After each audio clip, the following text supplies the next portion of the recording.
shulkers? They don't appear in story mode for some reason, even though they come from the end, and I couldn't tell you why. What in the world was I thinking here? Shulkers didn't exist until after this game came out. Yeah, I just didn't do my research there. Would you believe me if I told you that Chapter 5 is my favorite part of the game, though? Yeah, I'm excited for this. Welcome back to Minecraft Story Mode. Before we begin, I gotta make an addendum to something I said in a previous episode. Remember in episode 1 when I said that this game could still be experienced on Netflix? Well, at the time I wrote that was true, since I started production on this video around September of last year, but apparently in the time between then and even the first video going up, that part of the game was delisted as well. So yeah, now the only way to legitimately experience this game anymore at all is through physical copies. Sorry about the error, and I'll definitely change that part of the video if I end up compiling all of these parts into one massive essay by the end. Secondly, remember when I said that I was kind of curious what a casual outfit Soren and Gabriel would look like? Well, apparently that kind of exists. In the Bedrock version of Minecraft, which, apologies if I get some terms wrong here, I'm exclusively a Java player personally. Yeah, there are two major versions of Minecraft, I'm not explaining them. But anyway, in Bedrock version, a skin pack for Minecraft Story Mode exists. Basically for like a few bucks, I guess, you can purchase a collection of skins based off various characters from the game. There's even multiple variants of many characters, which is pretty cool. For example, we have all 6 player avatars of Jesse, Olivia, and Axel have not only their default designs, but their armored ones too. And oh, look at that! Armored Magnus, Casual Magnus, Armored Ellegaard, Casual Ellegaard, and here we have Armored Soren and Casual Soren. So yeah, apparently he wears a purple suit when he's not wearing the armor. Strangely, there's no Casual Gabriel in this pack though, which can only lead me to believe that he just never takes the armor off. And lastly, Sweetheart Rose is back with a video this time. Did you know that during this scene when Lucas is asking if he should stick around with you guys or go help his own friends, there's actually a secret third option here. Apparently, if up to this point you pick every conceivable option that either has you being mean to Lucas or dismissing him entirely... Yeah, good point. Let's sit here and sing songs instead. First song is called How We Gave Up at the Finish Line, because of Lucas. Be a dick to Lucas %, if you will, not to be confused with a be a dick to Rousey %. He gets so pissed off in this scene that he just leaves on his own. And wanting to help my friends makes me stupid? I don't need this. I'm going after the people who get what friendship actually means. And then the next time you see him is during the ending where this happens. I had my friends with me. There was Olivia, Axel, Petra, even Lucas. Oh my god! And apparently this Easter egg is so remote that Sweetheart claims to have the only footage of it on the internet, and I can believe it. That is a lot of work for such a minor yet serious change like that, but it's so interesting to see that kind of detail thrown in if you're that much of a jerk to him. If anything, it kind of makes me wonder how many special paths like this are hidden in the game now, and the likelihood of us ever finding them all considering the game's availability. Well, anyway, thanks again to everyone for your support as usual. Let's go ahead and start Chapter 5. Chapter 5 begins with an action sequence where Jesse stabs a zombie in the crotch of his sword while making this face. Weird start, but okay. So, something I was kind of wondering going into this for the first time was, where was the story going to go from here? The whole Witherstorm thing took 4 chapters in and of itself, and had a pretty conclusive beginning, middle, and end.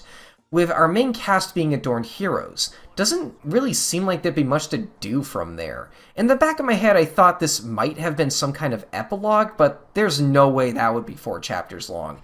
Then I thought maybe this was the elusive Season 2 I've heard of by this point, but didn't really know anything about. Nope, not that either. This is still Season 1. Maybe this is a reboot series, or like a reboot branch? I mean, to jump ahead a bit here, several characters feel written completely differently from here on out, and it was the first episode to take longer than 1 month to release, and it also has a very different tone from previous episodes. No, not that either. This very much is a continuation of the story, and our four main characters are even wearing the armor they had at the end of Chapter 4. What we have on our hands here is what most fans seem to refer to as a separate story arc. As in, Chapter 1 to 4 is all about the Witherstorm, while Chapter 5 to 8 is about a brand new threat. Particularly, the fandom has a habit of calling this the Portal arc, for reasons we'll see later. Not quite what I expected, but I'm here for it. Let's see where this goes. So our heroes decide to take the whole New Order of the Stone thing pretty seriously and sort of go treasure hunting during their spare time now. They got a tip from Ivor to check out this temple that apparently has something cool in it. Oh, Ivor's still around, alright. They solve a puzzle, go down this giant pit, and find some chests. You know, I'm noticing a couple oddities here. For one, Petra mentions her memory as if she was the one who got amnesia. So, how are you feeling lately? Memory's all back, as far as I can tell. When in reality it was Gabriel who did for this playthrough. And then here, when Jesse finds a cake, Axel reminisces about that time you stole a cake from a witch. Man, this reminds me of that time when you got a cake from that witch's hut. Which, it's something you can do. That's something in Chapter 4, but XCage doesn't do that in their long play. At this point, it became pretty obvious to me that this entire playthrough is likely multiple runs spliced together, so the viewers get a little bit of everything, you know? I mean, you might as well with a game with this many tiny branching pathways like this. And thinking about this, this might also explain why XCage went after Boomtown when they chose Eligard at the very start of the game.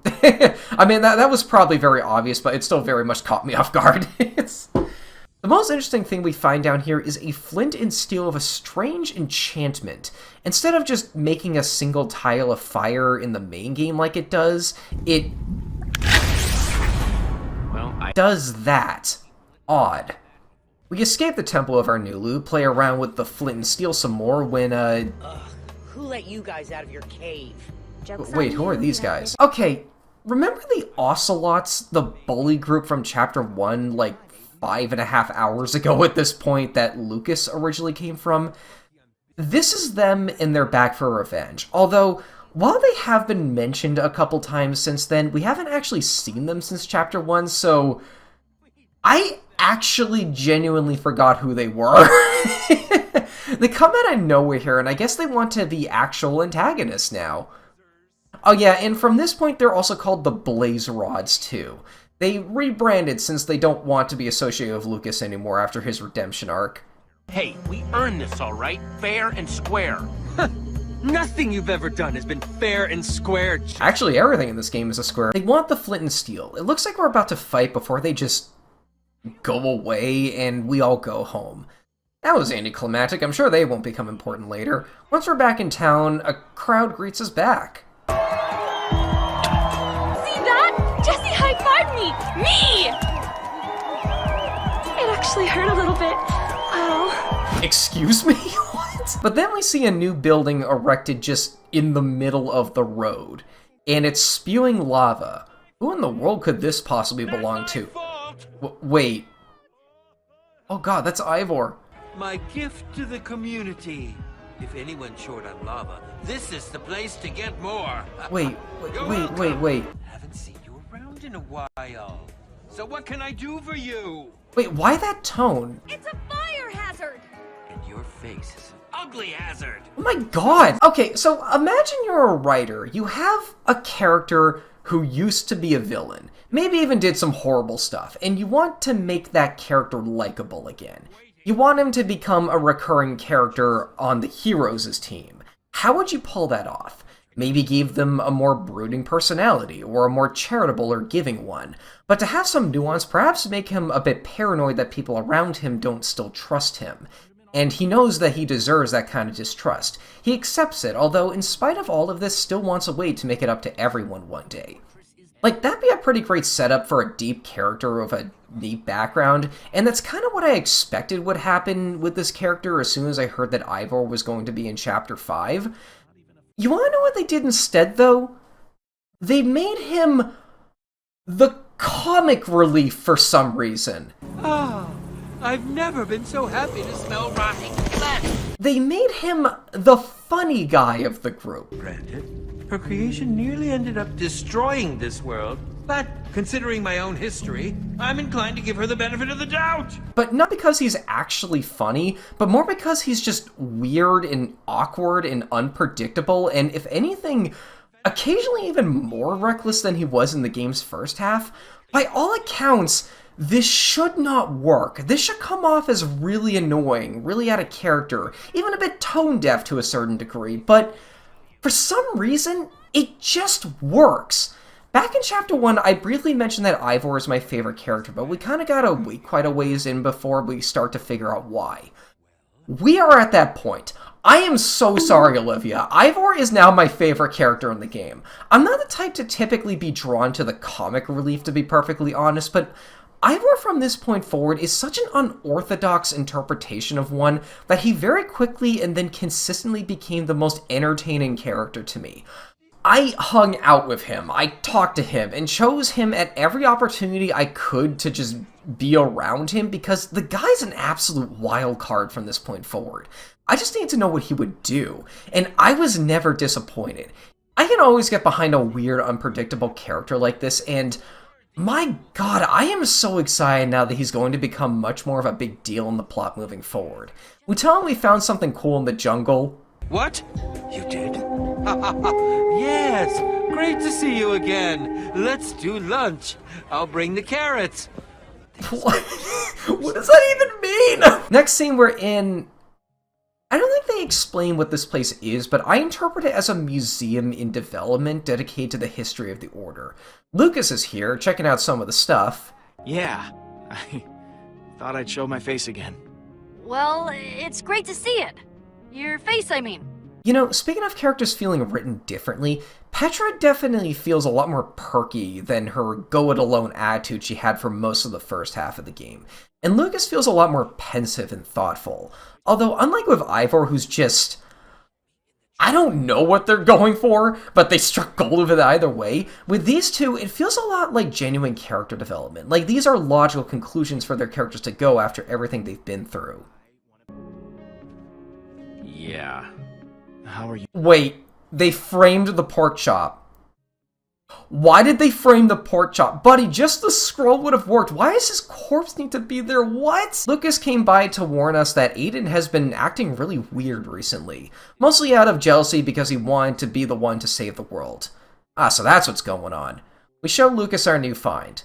Yeah, I know. I'm supposed to show it to... You found it! Ivor jump scare. Dude, where did he even come from? This angle would imply that it was from behind Lucas, but in a previous shot he was nowhere to be seen.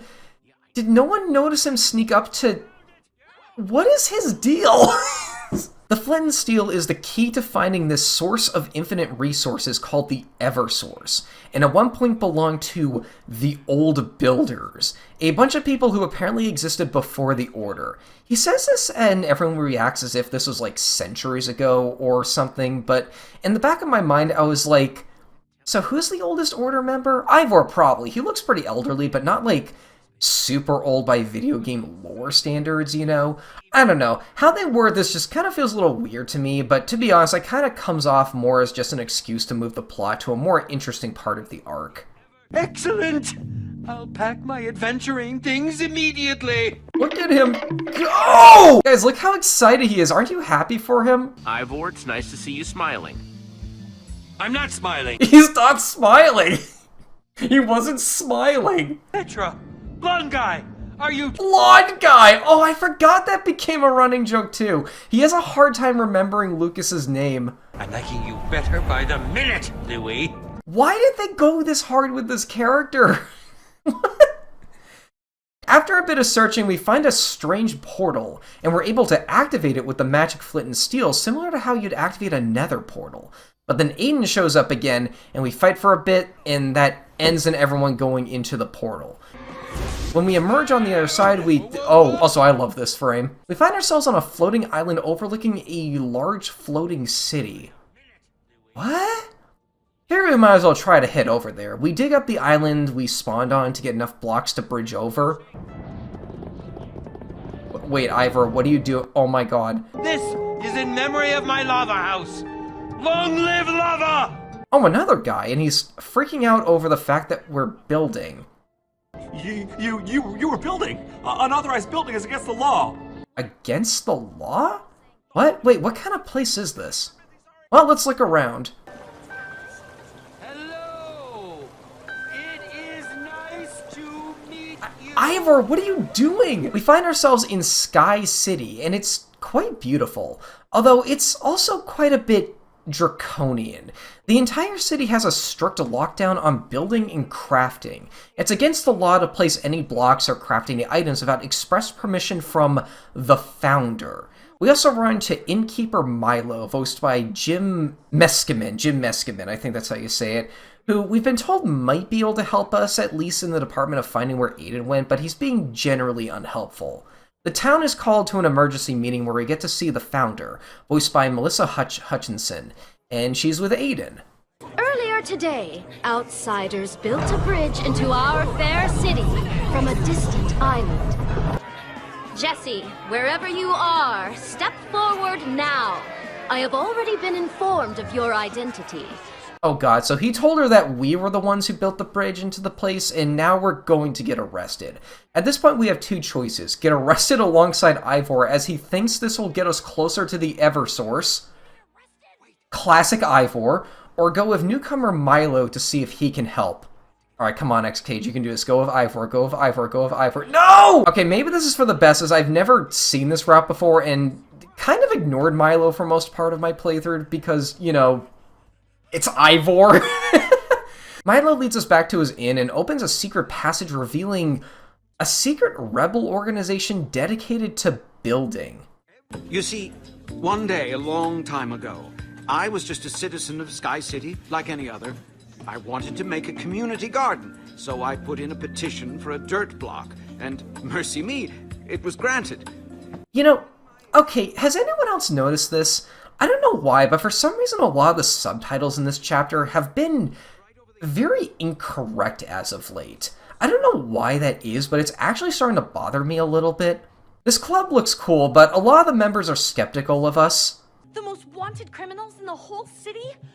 We gotta turn them in before the guards break our door down. Well, no, let's not do that. Okay, that was a really good line read. We build an iron golem to impress them. Oh, speaking of which, here's how the soap is coming along. Buddy, he is almost free.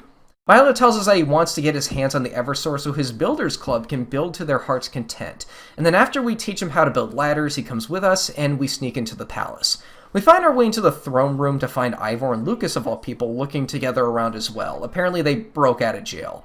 You can probably assume, but if you went with Ivor back at that big choice, that pathway would lead back here instead. So yeah, once again, everything would converge eventually. Well, while we're all here, we might as well look around for the Eversource. Oh, that's a cobblestone generator. That's another thing that kind of became popular in the fan community, most specifically due to skyblock challenges, which, wait a second. Did they do that on purpose?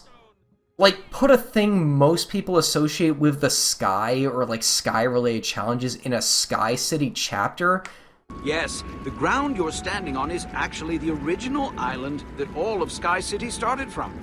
That tree dropped the saplings that grew into every tree on the island.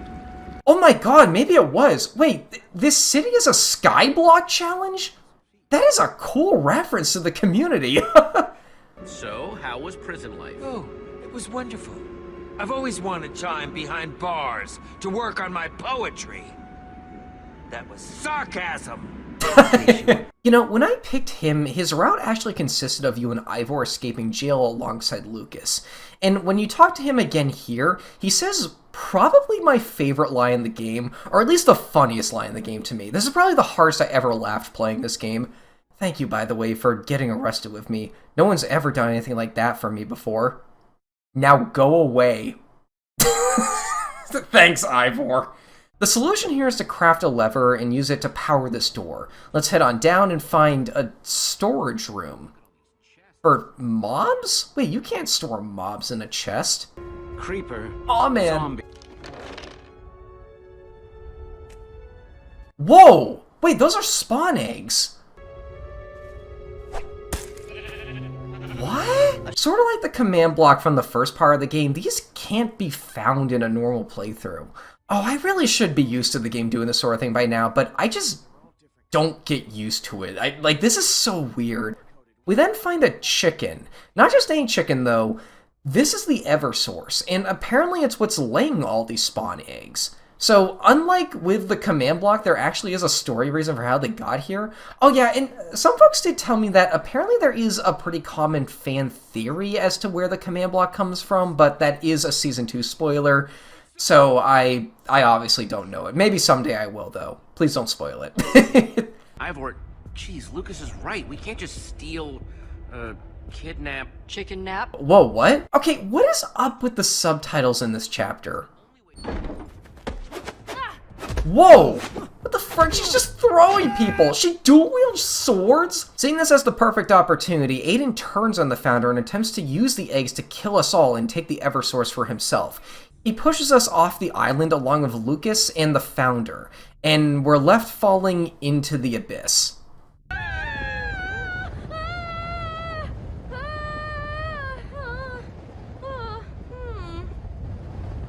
This is all your fault!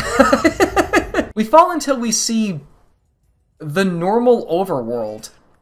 I mean, it makes sense, but I guess I didn't expect just normality to be down here. We gotta move towards some water to break our fall, though.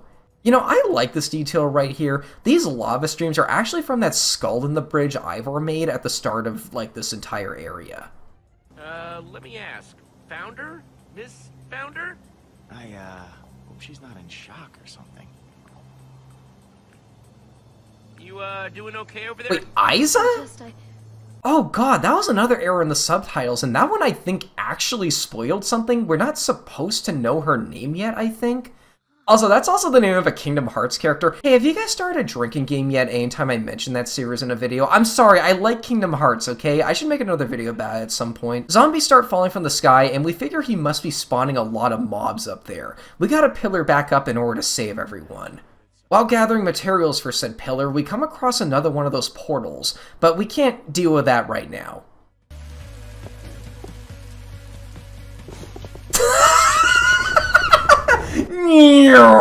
When we get back, the entire place is being ravaged by mobs. We meet up with our friends again, and Ivor lets us pick a potion to help us get inside to confront Aiden. Give me a potion of speed. Here!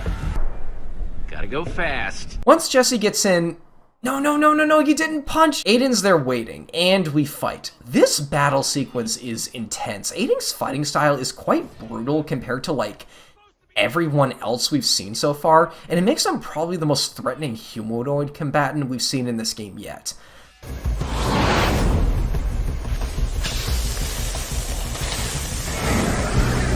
That's a nice attention to detail, too. Blazes actually do take damage from rain, for as rare as it is to get one of those into a place where that can actually happen.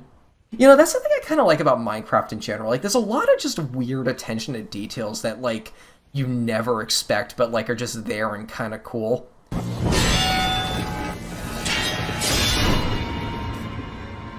We overpower Aiden and push him off the edge. Jeez, that was intense. And then we head back in hopes of saving everyone else as well. What is that fighting style? I love it! We recognize that the city is kind of a lost cause at this point. That is not where I thought this was going. There are just too many monsters, so we encourage the entire population to jump into a waterfall and float back down to the surface. Jesse, I cannot thank you enough.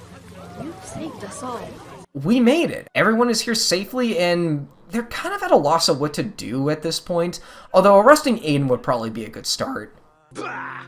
I'm sure I do look like a naive idealist through the eyes of an oppressive dictator. What? Hey, both of you, fighting isn't gonna solve anything. It will if I win.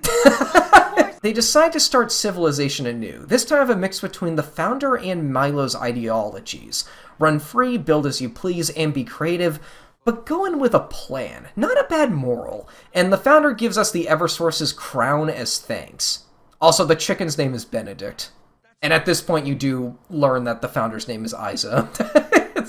We go through the portal and... We don't Axel and Olivia here when we fed. They'll never believe it. That's not what I was expecting. Oh, that's not home. But that is the end of the chapter. God, why do I like this chapter so much? Well, it's got a little bit of everything I like. It's a little meta, the choices are interesting, the location is super interesting, the new characters are fun, and it reworks an old character into my favorite in the game. It's pretty well written, all things considered, even having like a lot of really funny jokes, and it's only the beginning to the Portal arc. I will see you folks later. Chapter 6 is insane. I cannot wait to start that part of the video. But anyway, thanks again to my Patreon supporters as always, Royalbot, Sean, and Great Wolf. Have a good one, everyone, and I will see you folks later. Thanks for watching.